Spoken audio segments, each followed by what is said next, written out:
quel plaisir de vous retrouver pour ce deuxième numéro de Classico, votre nouvelle émission consacrée à l'actualité du football et des sports majeurs.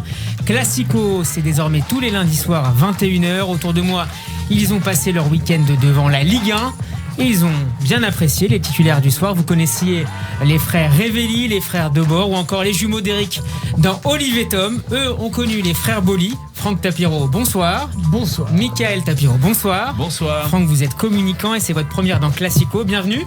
Je suis ravi d'être là. Et merci d'être avec nous.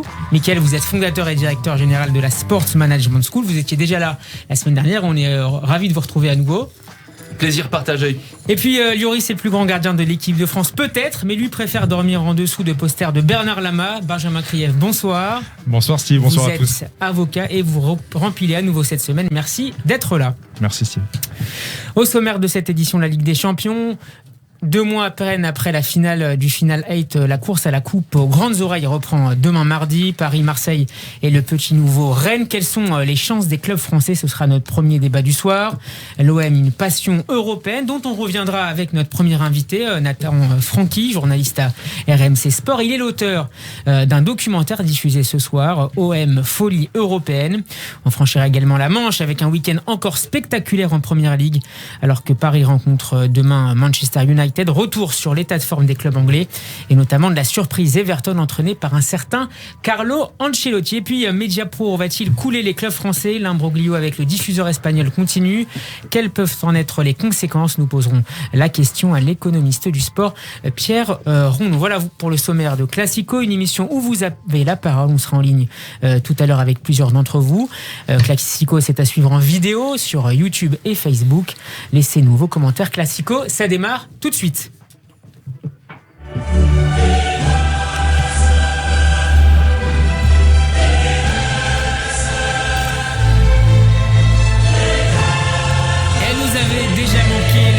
De la Ligue des Champions, qui revient cette semaine, 2 mois après le sacre du Bayern Munich et les larmes de Neymar.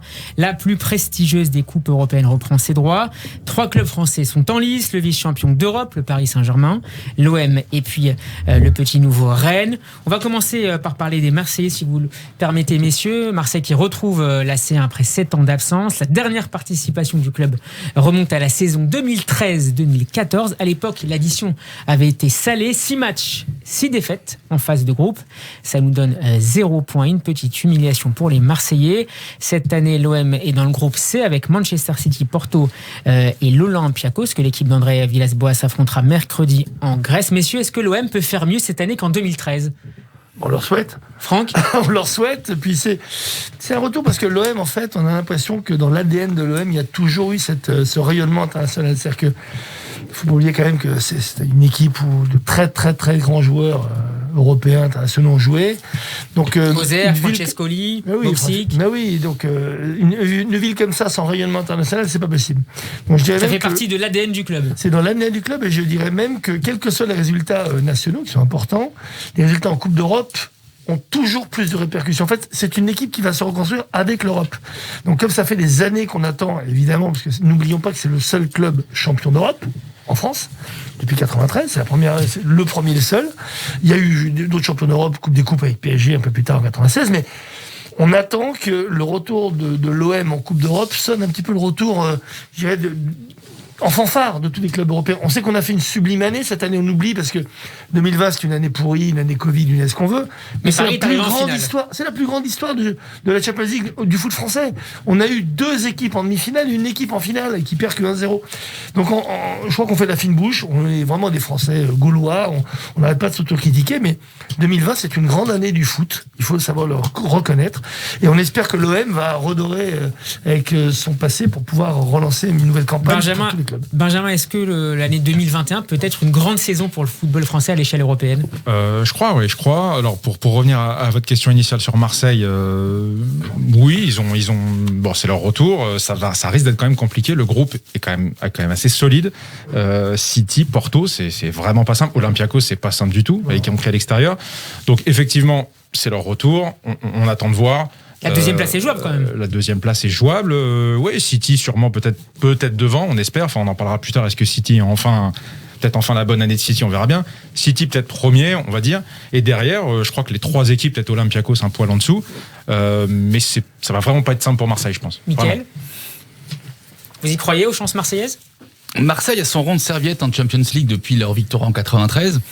On a toujours le sentiment qu'ils vont se refaire la cerise dans une compétition comme ça. Je pense qu'ils ont une chance. C'est une équipe qui fait un début de saison honorable, avec des joueurs qui sont très revanchards et des joueurs qui ont envie de se montrer.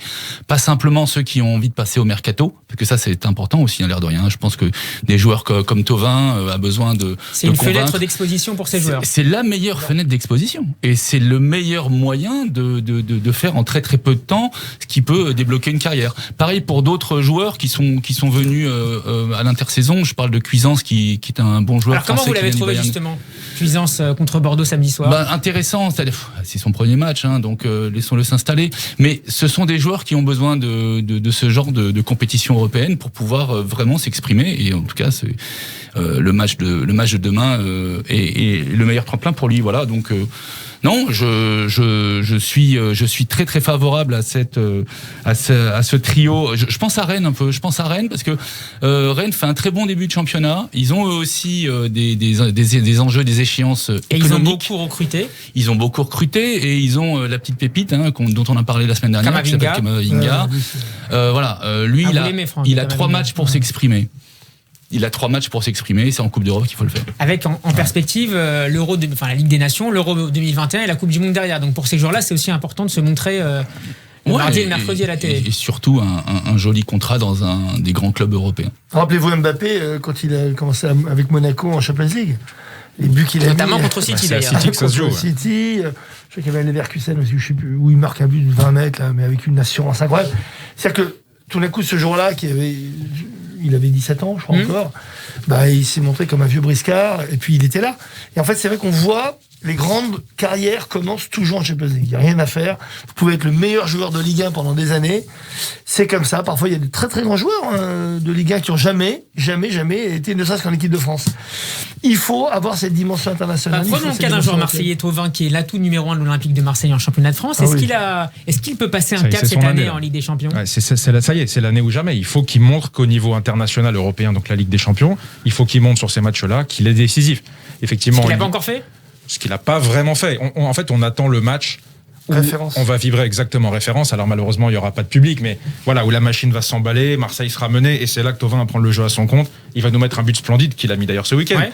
Mais voilà, je crois que là, pour lui, cette année, c'est vraiment le moment de se montrer au niveau sur la plus grande scène du football. Donc il est déjà à 3 buts, je rappelle quelques stats, il est déjà à 3 buts et 4 passes décisives. Il a marqué un but, une passe décisive contre Bordeaux, un pénalty raté, grand match. Exceptionnel. Super match, mais là on l'attend sur la scène européenne et de manière décisive surtout. Il faut qu'il soit décisif dans ces matchs-là pour passer un palier, éventuellement prendre un contrat ailleurs ou j'en sais rien, faire grimper l'OM, grandir l'OM. Mais là, c'est cette année pour lui. Mickaël, il reste un an de contrat, un peu moins d'un an de contrat à Florian Thauvin à l'OM. Est-ce que les dirigeants de l'OM auraient fort à faire à le faire signer maintenant, avant le mois de janvier? Oui, alors les tractations ne sont pas simples. C'est clair que vu son âge, vu son niveau, il ambitionnerait d'aller dans un club d'un échelon supérieur. Il n'a pas réussi à le faire. Il n'a pas réussi à le faire pour l'instant. C'est vrai que il est champion du monde en 2018 et entre-temps, avec des contre-performances et des blessures, il n'a pas pu vraiment s'exprimer. Donc pour l'instant, qu'est-ce qui lui manque selon vous pour passer le sportivement? Ouais, sportivement ou peut-être psychologiquement.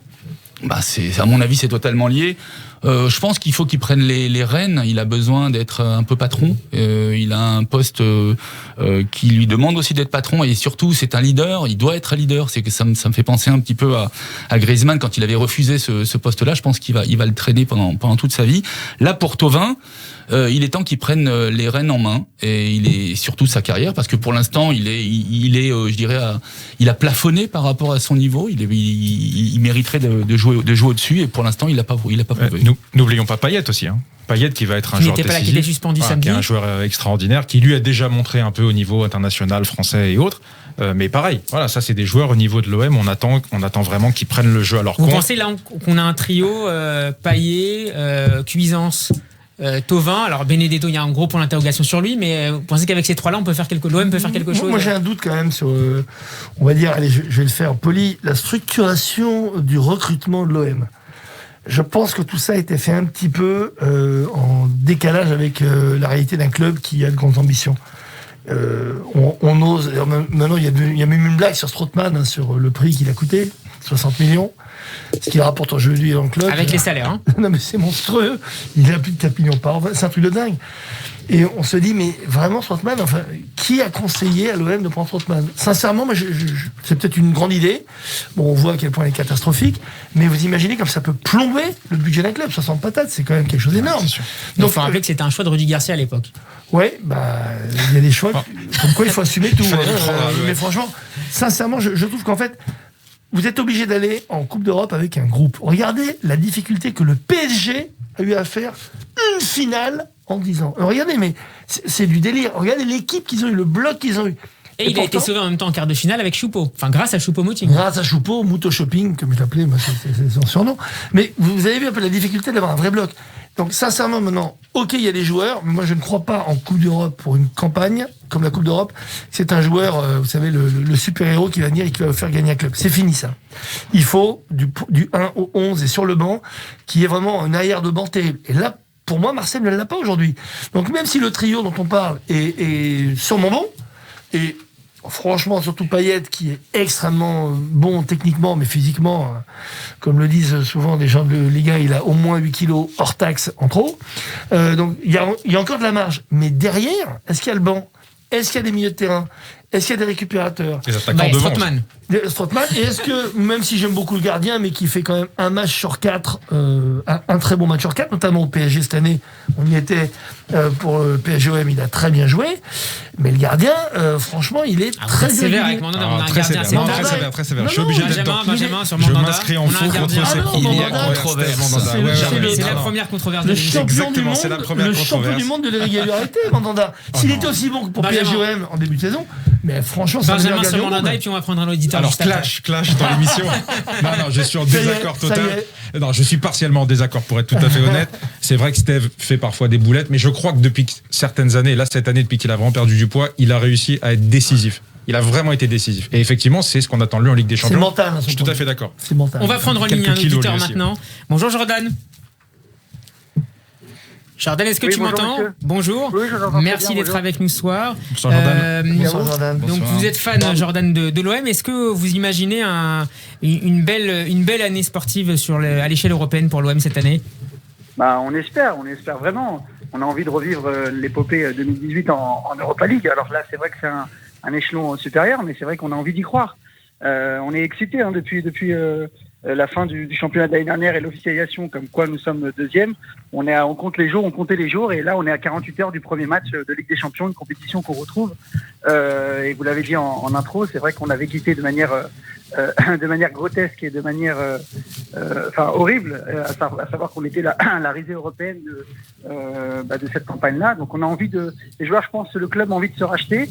On connaît l'amour et l'histoire qu'unit la Ligue des Champions avec l'OM. C'est un club qui colle parfaitement à la Ligue des Champions. C'est une région fantastique, c'est un club fantastique, des supporters fantastiques qui malheureusement ne pourront pas jouer leur 12e homme, mais oui, on y croit fortement. Alors Jordan, on va remonter un peu dans l'histoire de l'OM. En 2011-2012, l'OM avait déjà démarré sa campagne européenne contre l'Olympiakos Pirée. Victoire 1-0 des Marseillais grâce à un but, messieurs, de... il aime bien ces questions pièges. Alors, meneur de jeu de... Pardon ? C'est qui ? Brandao. Certainement pas. Coupez le micro de ce monsieur. Il est occupé à mettre une claque à Lucho González. Et si on remonte encore un peu dans le temps, on peut trouver mieux. Ouais. Mieux que ça, nous sommes à l'automne 1994. L'OM a fini deuxième du dernier championnat. Derrière... Évidemment. Le Paris Saint-Germain. Évidemment. Eh bah oui. Ouais, c'est trop. Le dernier, le Paris Saint-Germain. Mais il a été rétrogradé administrativement par la Ligue suite à l'affaire de corruption VAOM. Marseille est donc en division 2, mais en Coupe de l'UEFA. Et son premier adversaire est justement l'Olympiakos Le Pirée. Bernard Tapie a mis sur pied une équipe de vieux briscards entraînée par Marc Bourrier, Bernard Casoni, Marcel Dib, Bruno Germain. C'est pour vous ça, monsieur. Dib, on dit Dib. Encore. Que des anciens de la Légion étrangère.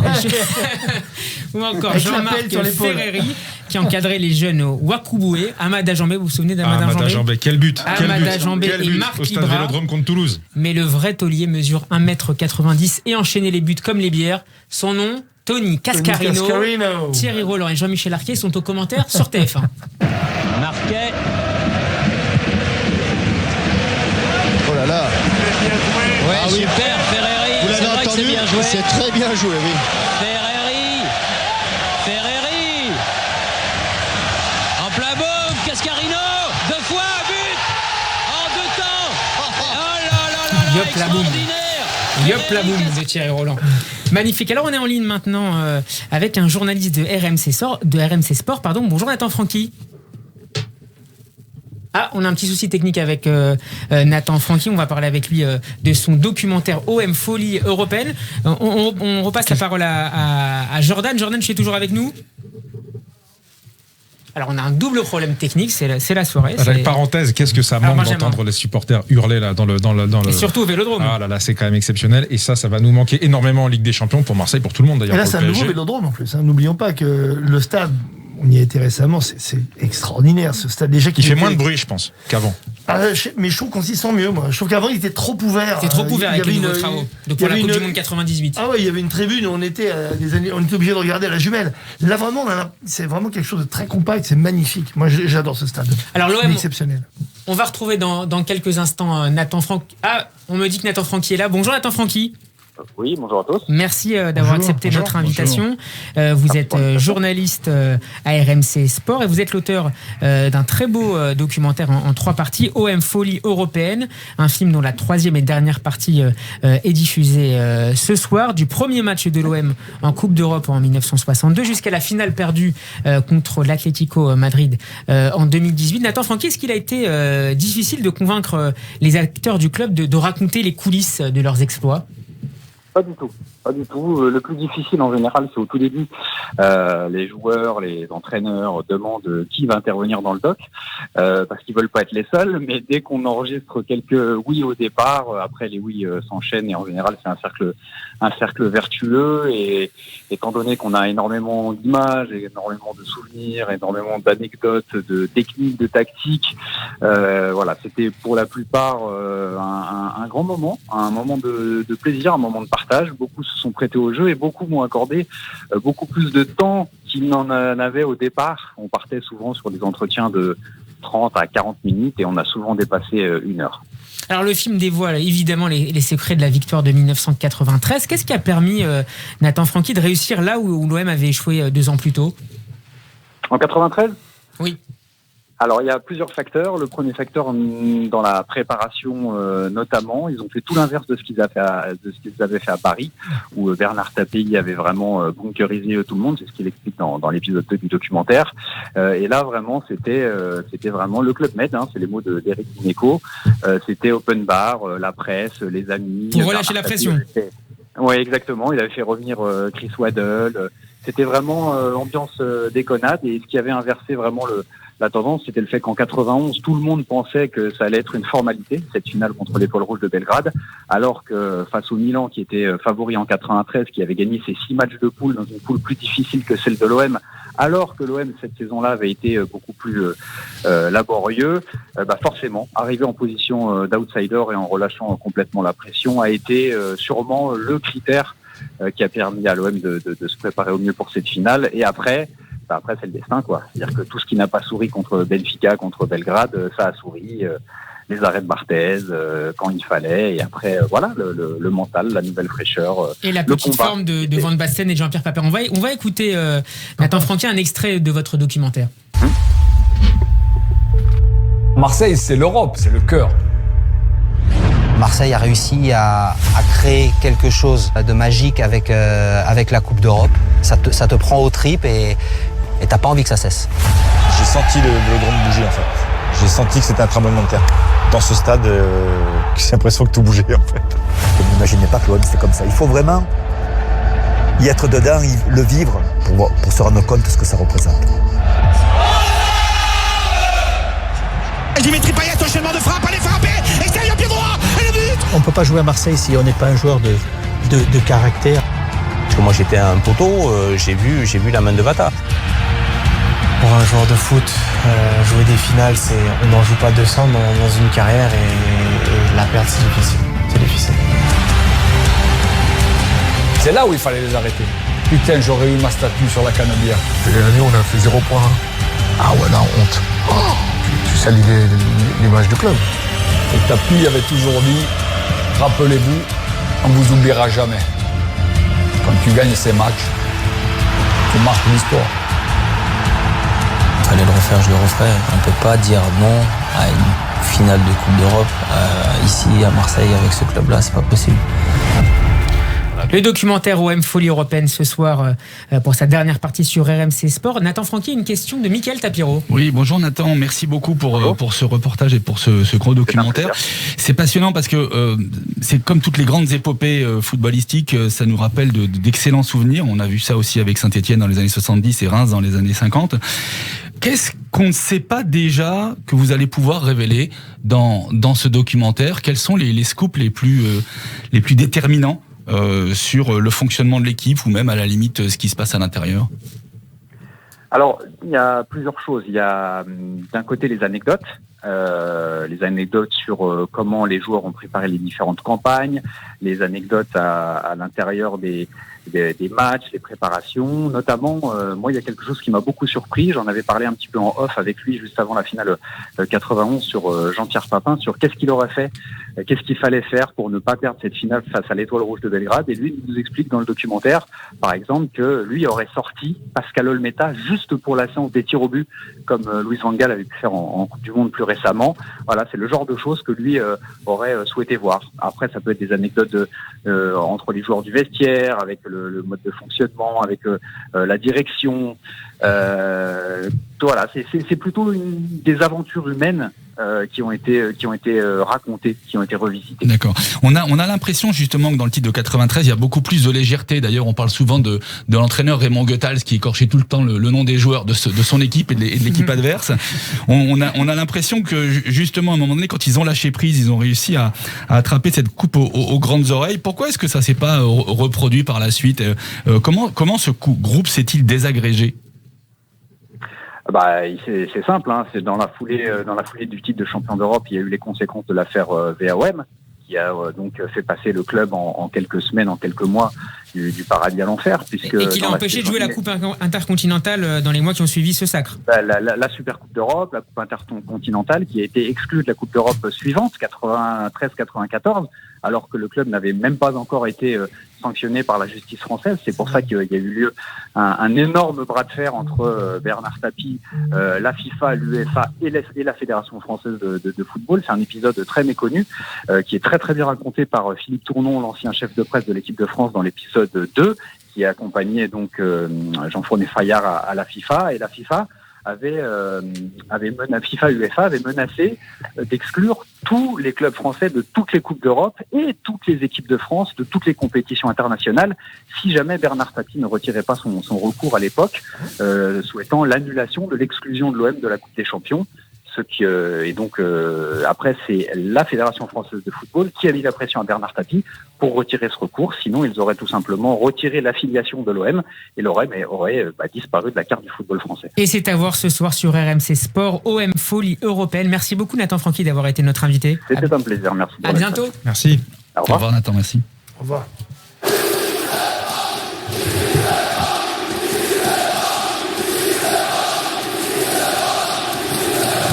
Après l'OM, le Paris Saint-Germain. Ah bon ? Ouais. Je sais pas.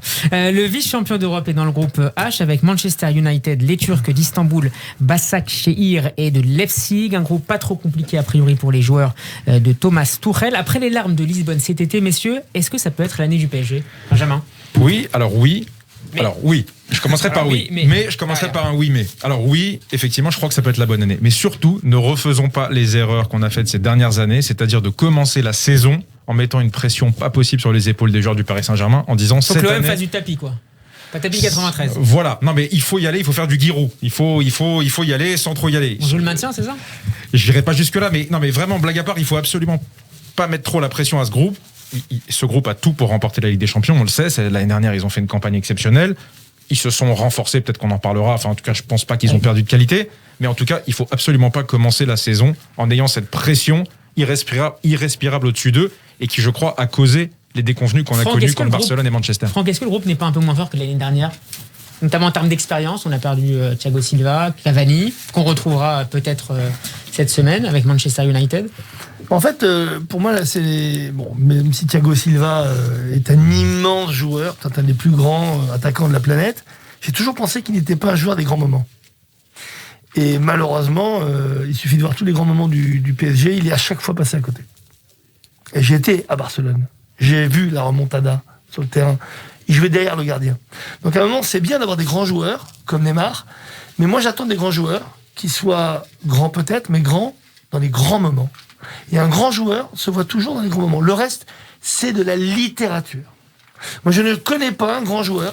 Oui, mais là, vous avez qui parmi les nouveaux joueurs recrutés par le Paris Saint-Germain? Vous avez Danilo, Rafinha, Keane. Vous avez un grand joueur parmi... Non, mais les grands joueurs qui sont déjà là. Ils sont déjà là, les Neymar, c'était là l'année dernière. C'est le plus grand joueur. Déjà là, oui, mais moi, j'attends que Neymar fasse l'immense match référence dans le grand moment que sera la finale.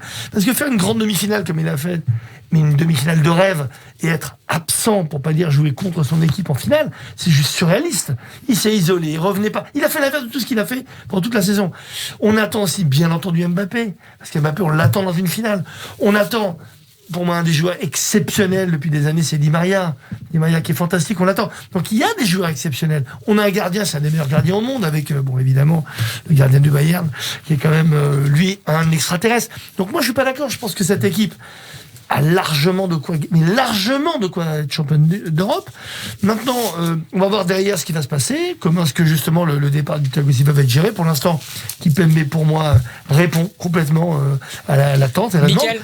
Et puis il y a Cavani. Alors Cavani, on va le revoir. On va en parler dans un instant. Je vais céder la parole d'abord à Mickaël. Paris favori cette année pour le sacre? Ouais, pour Paris, tout commence demain, mais encore une fois, la seule chose qu'il faut retenir, c'est que cette équipe-là a fonctionné pendant les phases finales de l'an dernier avec un énorme collectif en Coupe d'Europe. D'accord.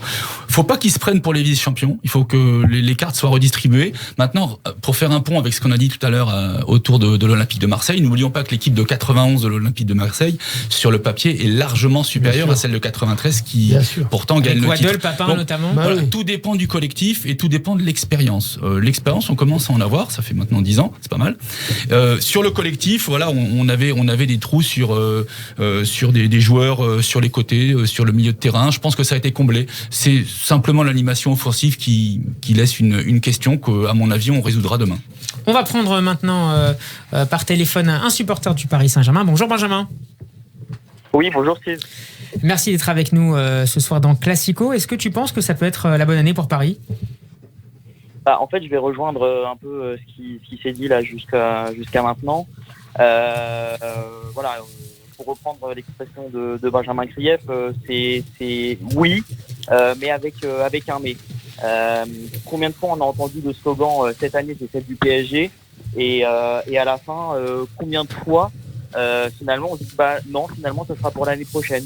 Alors oui, c'est vrai que il y a eu pas mal de départs au PSG cette année avec le départ du capitaine Thiago Silva. Et surtout aussi celui de Cavani.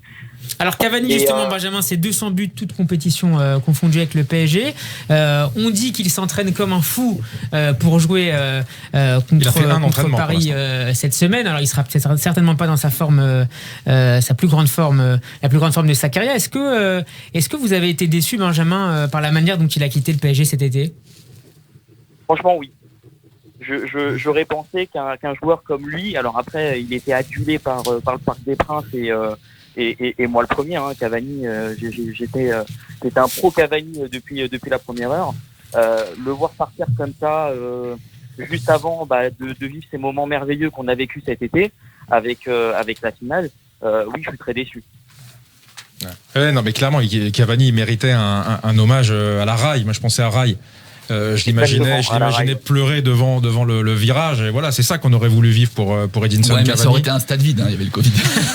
Ça aurait pu être marrant aussi, d'être comme ça tout seul en pleurant, ça aurait pu être devant les fantômes des spectateurs du PSG Les depuis 40 deux ans. ont eu un parcours assez proche, parce que je me rappelle les 2 premières saisons de Rai, c'était une catastrophe. Cavani, mais il se faisait siffler à chaque fois qu'il prenait le ballon, pareil. Et les deux, je crois même que c'était pire pour Rai. C'était terrible. Il ne réussissait rien. Et Cavani, il y avait un truc que tout le monde adorait, c'est que même s'il ratait beaucoup de buts, parce qu'avec Zlatan, il n'arrivait pas à se positionner, le mec se battait, il redescendait, il faisait l'essuie-glace. C'était un engagement unique, formidable. Il était adoré pour son cœur. Et après, il a eu la totale.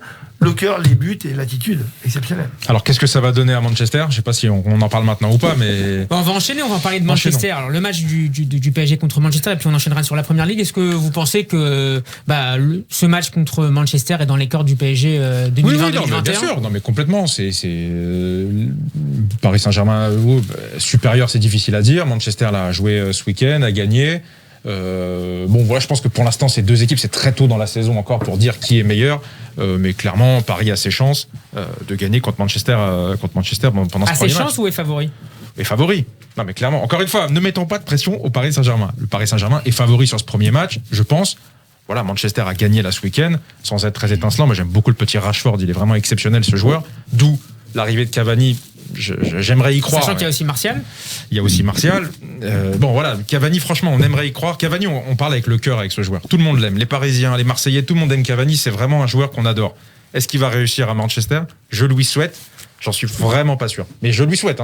Il y a une question de revanche avec Manchester. Si les joueurs du Paris Saint-Germain ont de l'orgueil, s'ils ont un peu de souvenirs, rappelez-vous qu'il y a 2 ans... Parce qu'il y a le trauma de la remontada, mais il y a aussi... il y a eu la mini remontada au parc contre des joueurs qui n'avaient pas le permis de conduire, et pourtant on a perdu. Donc il y a aussi ce rendez-vous. C'est à un moment donné, on doit laver l'affront. Donc c'est vrai qu'on a des conjectures, Cavani, pas Cavani, mais là, il faut gagner, et à la limite, si on peut leur mettre 5, on leur mettra 5. Je crois que c'était imperdable. C'était impensable. La remontada, vous avez vu qui y avait en face. Enfin, c'est d'abord à Barcelone, avec Messi, Neymar. Il y avait 3 arbitres en plus. Il y avait 3 arbitres en plus, et même l'arrière à la fin du match de Barcelone, la première chose qu'il dit, c'est oui, il y avait faute sur Di Maria. Enfin, c'était un truc incroyable. Alors qu'au parc, Manchester, c'est une équipe de 8e division. Enfin, c'est une équipe de remplaçants qui était même pas motivée. C'est un truc de dingue.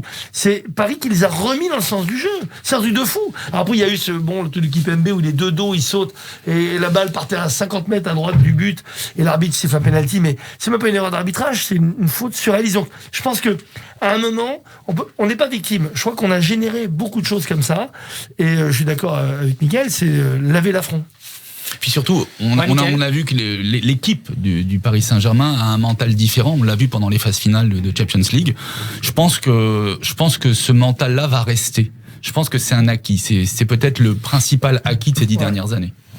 On a parlé de Manchester, on va continuer avec la Première Ligue. Week-end exceptionnel une nouvelle fois en Angleterre. Qu'est-ce que vous reteniez entre le derby entre Everton et Liverpool, le match de Tottenham, le match de Manchester, la défaite d'Arsenal? Qu'est-ce que extraordinaire. Quel week-end en Première Ligue, c'est incroyable. Moi, je retiens le match Tottenham-West Ham, 3-0 pour Tottenham à la 82e minute, un doublé de Kane qui est un joueur extraordinaire. Son, c'est dingue. Et voilà, et ça, j'ai l'impression que ça, c'est le foot anglais. J'ai l'impression d'avoir toujours vu le foot anglais dans l'équipe du dimanche à l'époque, dont on se rappelle tous, une émission qui nous manque beaucoup d'ailleurs. Exactement.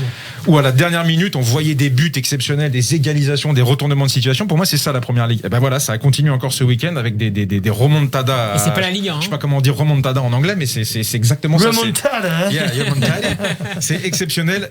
Liverpool-Everton, de partout, extraordinaire. C'est vraiment un championnat. C'est quand même pas mal, Everton. James Rodriguez, Lucas Digne, excellent. On n'a pas parlé de l'équipe de France. On en a beaucoup parlé la dernière fois, mais Lucas Digne passe décisive. Là, passe décisive sur un magnifique centre. Pardonnez-moi. Lucas Digne, attention à lui.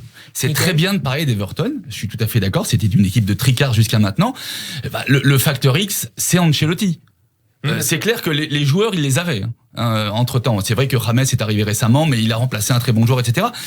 C'est extraordinaire de voir comment un entraîneur est capable de prendre une équipe de seconde zone et de la mettre, elle est première aujourd'hui en Première Ligue, d'accord ? Donc, moi je mets mon billet sur Everton, je mets mon billet. Vous pensez qu'ils vont tenir jusqu'au bout ?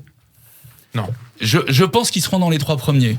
Je pense qu'ils seront dans les 3. Il leur manque une profondeur de banc. Ouais, voilà. C'est trop juste encore, c'est trop juste. Il leur manque une profondeur de banc, mais je pense qu'ils peuvent faire un coup à la Leicester il y a 3 ans. Ouais.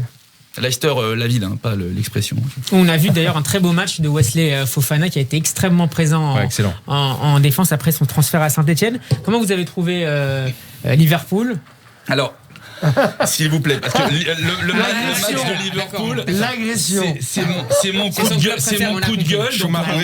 Alors on va le garder parce que Jürgen Klopp n'était pas très content à la fin du match. Je l'ai trouvé plutôt florentin parce que sincèrement, on met un entraîneur français, il pète un plomb. C'est impossible ce qui se passe. Il peut lui casser la jambe. Enfin, c'est Pickford, il peut vraiment lui casser la jambe. Qui sera le favori? Qui est le favori pour cette année en Première Ligue? Vous voyez, à part Everton, non? Liverpool, City, Everton, oui. Ouais, Chelsea, c'est une belle équipe aussi. Alors, Chelsea, là, pour le coup, je reviens à mon sujet de prédilection qui est le gardien de but.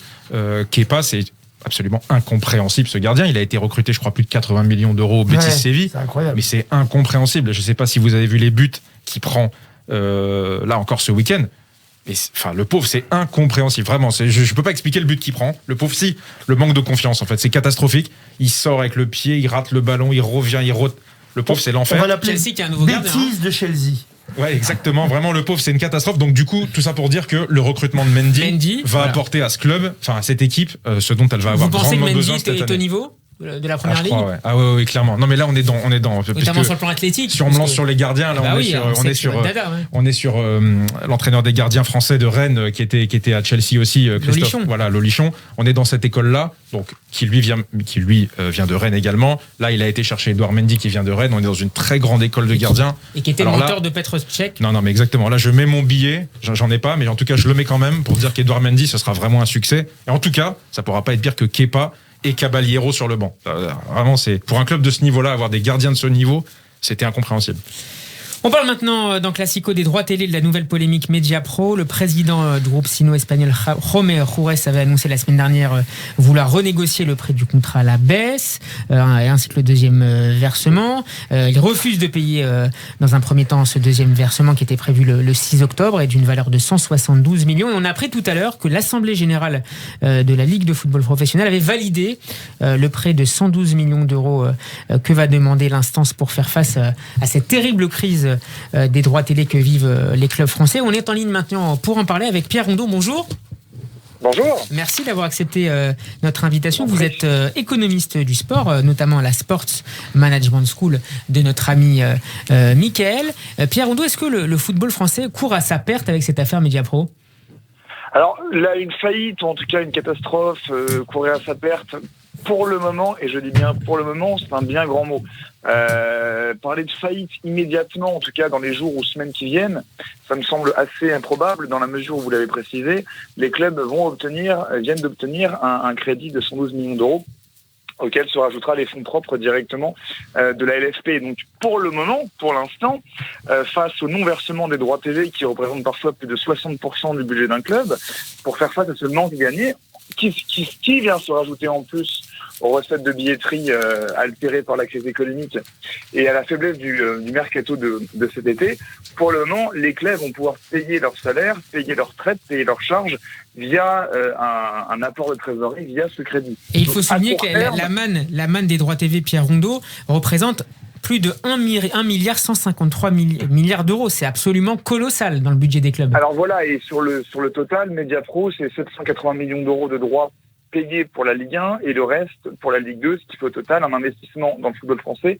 de 814 millions d'euros. Donc effectivement, si Mediapro venait à se retirer du marché sportif français, du marché footballistique français, ça serait une catastrophe. Mais voilà, pour les clubs, je le reprécise, pour les clubs, c'est pas inquiétant dans la mesure où ils vont obtenir un apport de trésorerie et pourront faire face à leurs charges. Ça sera plus inquiétant à plus ou moins long terme quand il s'agira de rembourser ces deux crédits, parce que vous parlez de ce crédit de 112 millions d'euros. Rappelons aussi que les clubs ont déjà un crédit, un prêt garanti d'État obtenu pendant le confinement au printemps dernier de 224 millions d'euros. Donc tout ça, il faudra le rembourser, mais en période de crise économique, avec des huis clos imposés pendant ça, on ne sait pas encore combien de temps, avec un mercato qui tourne au ralenti et des recettes commerciales qui elles-mêmes tournent au ralenti, ça va être très impactant, mais ça va être impactant dans les mois ou années qui viennent, en 2021, 2022, 2023, quand il s'agira de faire face au retour de bâton, finalement, au retour de la crise économique. Quels sont les plans B sur la table? Alors là, pour l'instant, alors en ce qui concerne précisément les droits TV, alors on sait que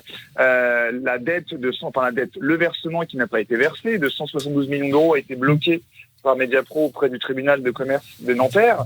Il va très très certainement y avoir un conflit juridique entre la LFP et Mediapro qui pourrait, alors il n'y a aucune certitude, mais qui pourrait se conclure sur un arrêt du contrat et finalement que la LFP récupère les contrats droits TV pour ensuite les remettre en vente et donc mettre en place, organiser un nouvel appel d'offres qui devrait s'organiser selon les règlements des appels d'offres en 6 mois.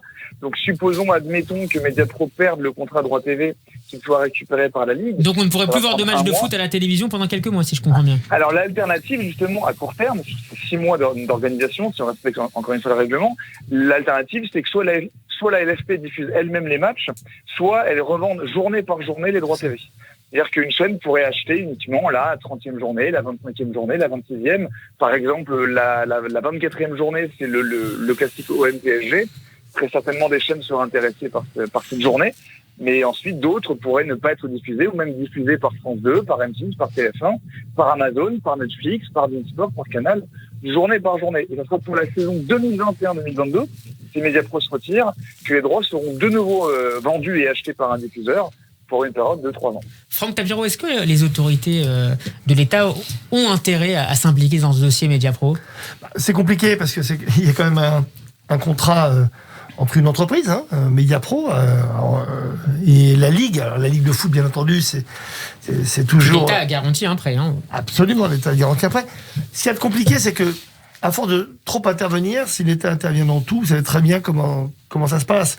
Est-ce que d'abord ça va faciliter les choses ? Je ne le sais pas, mais surtout quelle image on donne. Et moi je parle en termes d'image, c'est quand même plus mon métier. Je trouve que si l'État intervient trop, je pense qu'on sort complètement du cadre commercial, puisque finalement c'est une société Mediapro qui a racheté les droits. Donc moi, je ne pense pas. Je pense que il faut laisser à la Ligue. Et on a un nouveau président de Ligue, Vincent Labrune, qui arrive malheureusement avec cette chose dès le début de son mandat. Mais je lui fais totalement confiance pour trouver des solutions. Et je pense qu'il est déjà en train de les trouver, même si ce sont des solutions qui sont un peu compliquées à prendre, parce que on sait très bien que ça peut pas être des solutions de long terme. C'est une solution d'urgence pour sauver la mise, pour éviter la faillite, et puis la faillite des clubs, parce que on n'oublie, c'est pas la faillite de la Ligue, c'est la faillite des clubs de foot, et surtout permettre au grand public de voir les matchs. Alors oui, est-ce qu'une vente à la journée, si c'est la seule solution, faisons-le. L'idéal, c'est surtout de ne pas reproduire cette erreur. Tout le monde savait qu'il y avait un problème avec Mediapro. Enfin, qui Ce qui avait d'ailleurs alerté les dirigeants italiens. Je n'ai entendu que ça depuis le début. D'où vient l'argent ? Ils n'ont pas les moyens. C'est de la surenchère. C'est du ceci, c'est du cela. Pierre Rondeau, est-ce que les dirigeants de la Ligue française ont été imprudents dans cette affaire ? C'est toujours le même débat, bien évidemment que oui, les gens de la Ligue, les gens en tout cas qui ont validé le deal avec Mediapro ont été, est-ce qu'ils ont été aveuglés ou imprudents par la perspective du milliard obtenu? Mais effectivement, c'est sûr que tant du côté de Mediapro, qui promettait un modèle pérenne et rentable avec une chaîne de télévision à 25 € par mois pour seulement 8 matchs de Ligue 1 et 8 matchs de Ligue 2, en concurrence avec un marché ultra concurrentiel en France, avec Canal+, Beansport, RMC Sport, Eurosport.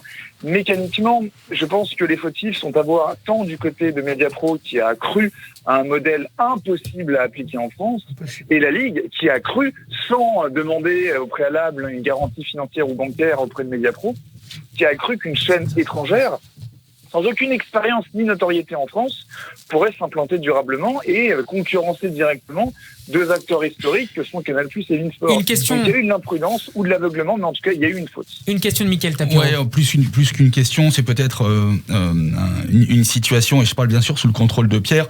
On a le sentiment qu'on est comme dans une bulle spéculative. C'est-à-dire que, n'oublions pas une chose, il y a une fondamentale différence entre un championnat en ligue fermée et un championnat en ligue ouverte. En Europe et en France, on est en ligue ouverte. C'est-à-dire que il va y avoir énormément d'aléas.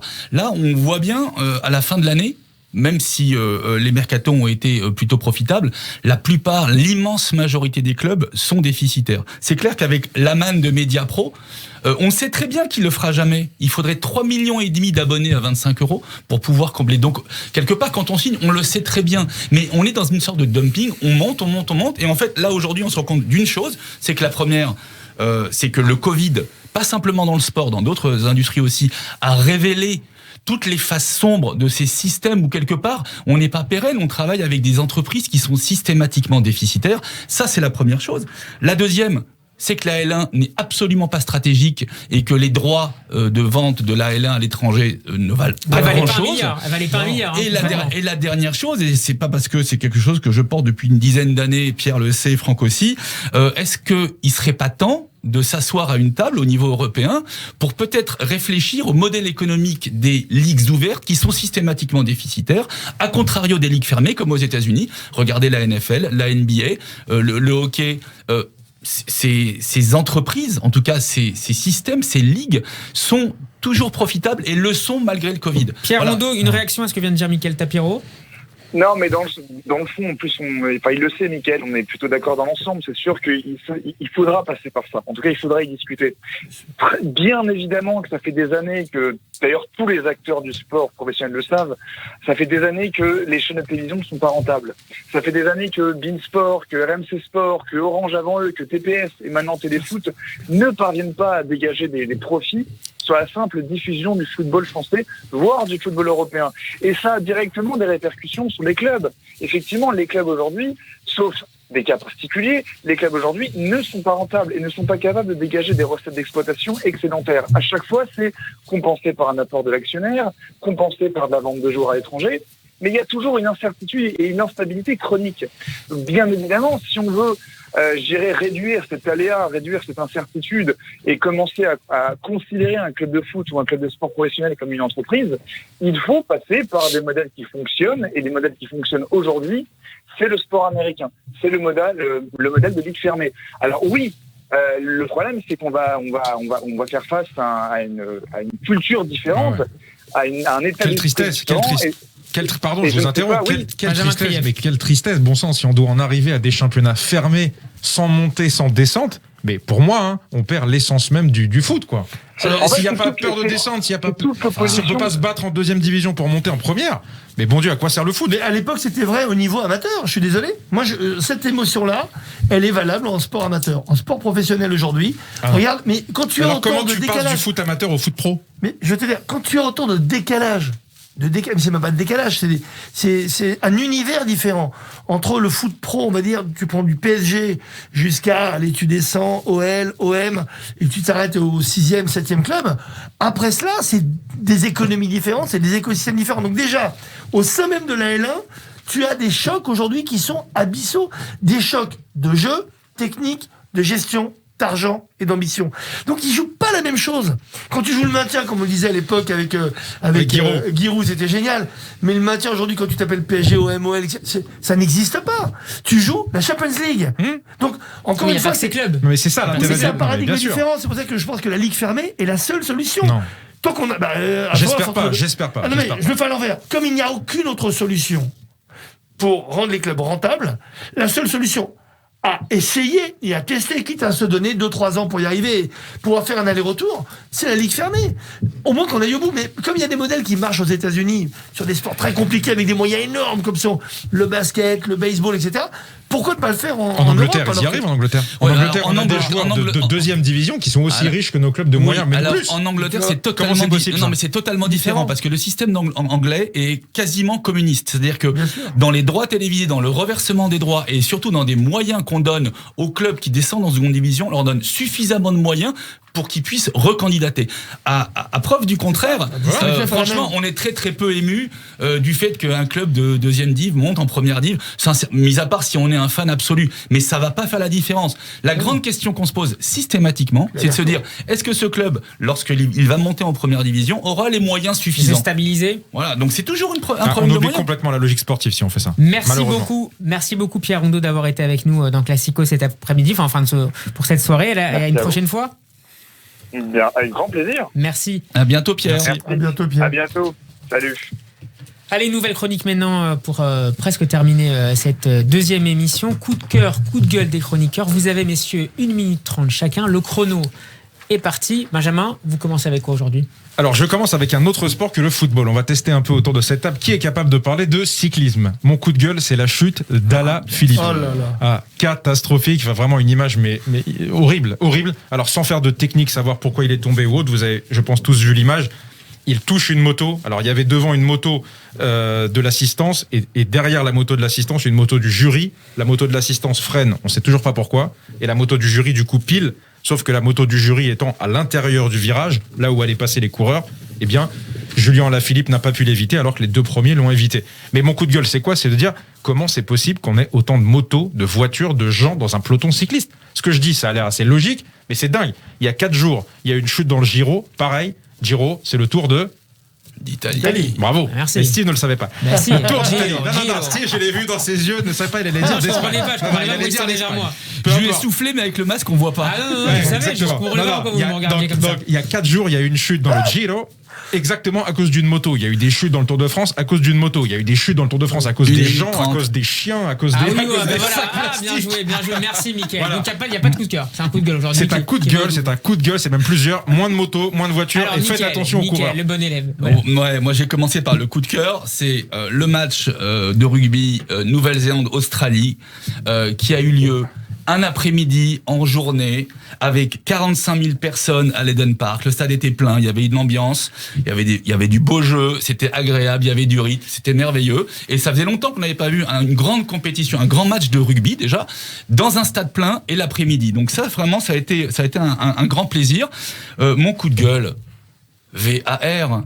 Vu au ralenti, enfin je sais pas comment ils appellent ça, c'est le match entre Everton et Liverpool. C'est absolument scandaleux.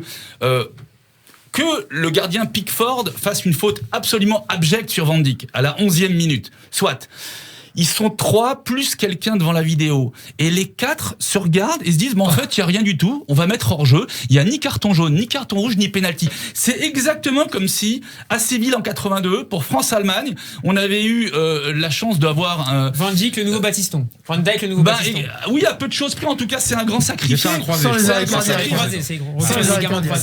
grand sacrifié. On mettait Schumacher et on disait, Schumacher, écoute, il n'y a rien à dire. Tu peux continuer à jouer. Franck. Coup de cœur, coup de gueule. Alors un énorme coup de gueule, désolé encore pour le foot, mais le dimanche octobre dernier s'est joué un match en U18, c'est important en U18, en Détroit de région parisienne, entre la JS Pontoisienne et le FC Écouen, arrêté à la 75e minute, après que l'arbitre, une femme, ait été insultée, agressée, et à la 75e minute, un des joueurs expulsés, bien entendu, parce qu'il y a eu 2 dirigeants de la Pontoisienne et un joueur qui ont été expulsés, est revenu sur le terrain, lui a asséné un coup de coude, il lui a cassé et brisé la mâchoire. Elle a tout fait pour essayer pourtant de maintenir la loi, de maintenir l'ordre, de maintenir juste les règles en tant qu'arbitre. Donc c'est une honte absolue, parce que non seulement les dirigeants, on voit bien l'exemplarité, à quel niveau ils le mettent, et en plus, j'ai des verbatims que je ne peux pas décemment vous lire, tant il y a une insulte par mot, même pas par phrase. Mais surtout, donc, à part cette aberration incroyable, c'est la réaction de la Fédé, qui au lieu de dire on va sanctionner, on va y aller, on va assurer la sécurité des arbitres, de quel genre soit-il. Il vous reste 10 secondes. En fait, ils l'ont remplacé, ils ont dit finalement, la prochaine fois, on va envoyer un arbitre homme. Donc c'est la seule solution de la Fédé qui s'occupe de l'arbitrage. C'est d'envoyer des hommes pour remplacer les femmes, et où on va? Ça veut dire qu'on justifie la violence contre les femmes arbitres? Mais ça, je trouve ça, mais au-delà du scandaleux, donc c'est plus qu'un coup de gueule. Et c'est dit, et c'est bien dit. On termine, il nous reste un peu moins d'une minute avec le fameux quiz. Les règles sont très simples. Aujourd'hui, je gagne. Et il vous reste moins d'une minute, ça va être très rapide. Quels sont les joueurs français vainqueurs de la Ligue des Champions depuis 1993? Allez, Didier Deschamps. Bon. Sauzé. Okay, bon. Balmeta. Oui, c'est facile, hein. On est en 93. Facile pour l'instant. Dimeco. Barthès. Oui. Dimeco, c'est bon. Barthès, c'est bon. Que sur Marseille, hein. Depuis 93, on peut. Depuis 93. Ah non, il y a comment il s'appelle Il vous reste 3 secondes. C'est perdu là, c'est éliminé. C'est perdu. Zinedine Zidane. Edli. Edli, c'est bon. Il fallait le sortir. Edli. Il compte double. Je le cherchais celui-là. Allez, il vous reste 10 secondes. Varane. Oui, c'est bon. Bien sûr que c'est bon. J'en ai d'autres. Benzema. Vous êtes éliminé. Non, ça ne marche pas. Monsieur l'arbitre, ça ne marchait pas. C'est terminé. Victoire de Benjamin Classico. Il est trop fort en quiz. Lundi prochain, messieurs. Il s'entraîne tous les jours. Lundi prochain, je lui envoie les réponses à l'émission.